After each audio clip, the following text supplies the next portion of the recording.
이렇게 날씨가 흐리네요. 주식시장 마냥 흐리네요. 오늘 주식시장이 어땠길래? 오늘뿐만 아니라 저번 주부터 쉽지 않았어요.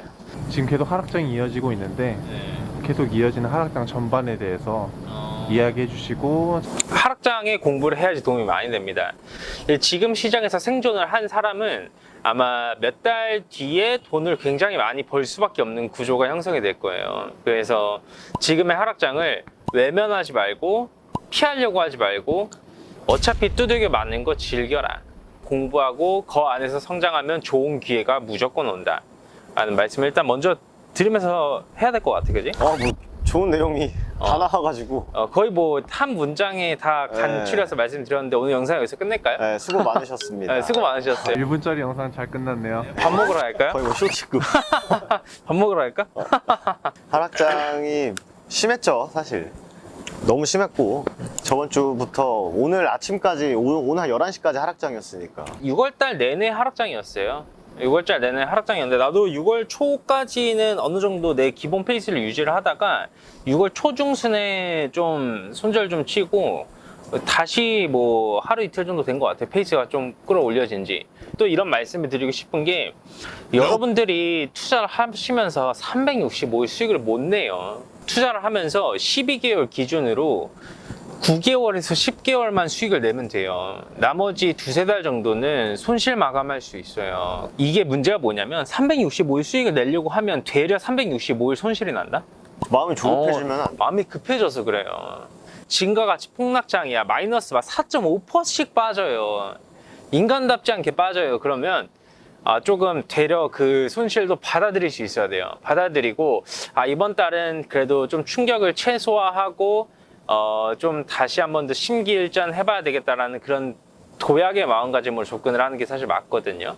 폭락장에 누구나 다 계속 수익을 내고 어마어마한 퍼포먼스를 계속 내고 그러는 사람은 이 전 세계 그리고 이 지구상에 존재하지 않습니다. 그리고 그런 사람이 존재한다라고 하면 조지 소로스, 워렌 버핏부터 시작을 해서 짐 로저스 아저씨까지 저희 3편 다 찍었잖아요.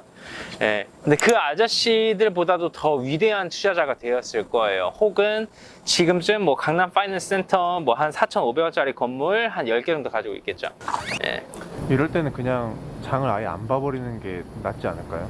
근데 저는 저번에 우리가 주식시장을 계속 봐야 되냐 아니면 이제 본인이 이제 좋아하는 공을 노려야 되냐 이제 이런 주제에 대해서 얘기도 했는데 워렌 버핏이 이제 마젤란 펀드를 이제 운영을 하는데 똑같은 펀드를 운영하는데 똑같은 이제 회사에서 똑같은 것을 하는데 손실 보는 사람이 있고 수익 보는 사람이 있다는 거예요. 그래서 그 차이를 찾아보니까 이제 장이 좀 안 좋다라고 할 때 이제 다 매도를 하고 주식 못 해먹겠다 하다가 이제 장이 좀 막 주변에서 좋아 보여. 뭔가 주식 하다가 뭐 좋은 얘기도 많이 나와. 그럼 또 그때 와가지고 또 펀드 가입해가지고 또 하다가 주식 시장 막 좋아지면 결국 또 고점을 찍어주니까 그런 사람들은 꼭 돈을 잃는다 그러더라고요. 저 같은 사람들이. 근데 이제 그냥 뭐 상승장도 있고 뭐 하락장도 있고 그래서 어쨌든 꾸준히 시장에 참여하는 사람들은 물론 그 운용하는 사람에 따라 다르겠지만 꾸준한 수익을 냈다라는 또 얘기가 있더라고요. 그러다 보니까 잃어도 하락장에서 있는 게 차라리 보약이지. 네, 상승장에서 돈 벌 때는 담담하게, 상승장에서 잃을 때는 뭐지? 하락장에서 돈 벌 때는 담담하게, 하락장에서 잃을 때는 더 공부를 해보면 웬만해서 하락장에서 돈 잃는 게 더 큰 보약이 되지 않을까. 배울 게 많아지거든요. 어떻게 배울 게 많아지냐면 제가 단타 친다고 하면 한 1에서 3% 수익 내고 스윙으로 하면 한 5에서 8% 그리고 좀 크게 먹는다 하면 뭐 한 10에서 17% 정도 먹어요. 그리고 이제 뭐 중장기 투자를 해가지고 뽀록샷 터지는 거야 뭐 그렇게 크게 내죠. 근데 단기 매매를 내가 1에서 한 뭐 2, 많으면 3 이렇게 수익을 낸다라고 얘기를 하면 이제 주식 투자를 얼마 하지 않으신 분들 중에서 굉장히 좀 코웃음 치거나 아니면 뭔가 이제 무의식적으로 자기 자랑을 하신 분들이 좀 계시거든요. 근데 제가 왜 이런 버릇이 생겼는지에 대해서 한번 말씀드리자면 하락장에서 나한테 안정적인 좀 수익을 줄 수 있는 퍼센테이지 구간이 1에서 2.5%예요. 3% 이상 넘어가게 되면 갑자기 올라가다가 투매 나오고 올라가다가 투매 나오고 이런 경우가 많다 보니까 수익률 구간이 자연스럽게 줄어드는 거거든요. 그러다 보니까 저도 자연스럽게 하락장에 몸이 배가지고 수익 구간이 좀 짧아지게 되는 거예요. 그리고 저는 항상 얘기를 하는 게 주가를 예측하려고 하지 말라라고 말씀드리거든요. 근데 이게 상승장에 매매를 하신 분들은 주가를 예측하는데 굉장히 몸에 익었어요. 왜냐하면 예측을 해도 수익이 나오니까. 근데 하락장에서 예측을 하면 그게 다 손실로 돌아옵니다. 뭔가 누군가 꼰대같이 얘기를 했었던 말들이 지금 시장에서 내가 겪어보고 매매를 해보면 아 이게 진짜 이랬어 이랬구나 아 이렇구나 라는 걸 느낄 수밖에 없다. 그렇기 때문에 지금 시장은 저는 꼭 겪어보셨으면 좋겠어요. 많은 분들이. 네. 그리고 저는 항상 나에게 2%는 20%다라는 생각을 가지고 해가지고 저한테 3%는 거의 뭐 체감상 30%거든요. 뭐 내가 막 샀는데 갑자기 막 30% 올라간다. 굉장히 드문 일이다. 그래서 샀는데 내가 20% 올라갔다. 사실 굉장히 드문 일이다. 그런 종목들이 하루에 한 두세 개밖에 안 나와요. 그리고 그 두세 개를 꼭 잡아낸다라는 것도 엄청난 실력일 수 있겠지만 진짜 요즘 같은 시장에서는 그냥 확실하게 먹을 수 있는 구간에서 먹고 더 가면 보내주고 또 내가 먹었는데 빠지면 휴 하고 좀 더 마인드 컨트롤이 되지 않을까. 그리고 요즘 같은 시장에서 매매도 좀 해보고 겪어보고 해야지 종목 선정이 신중하게 하게 돼요.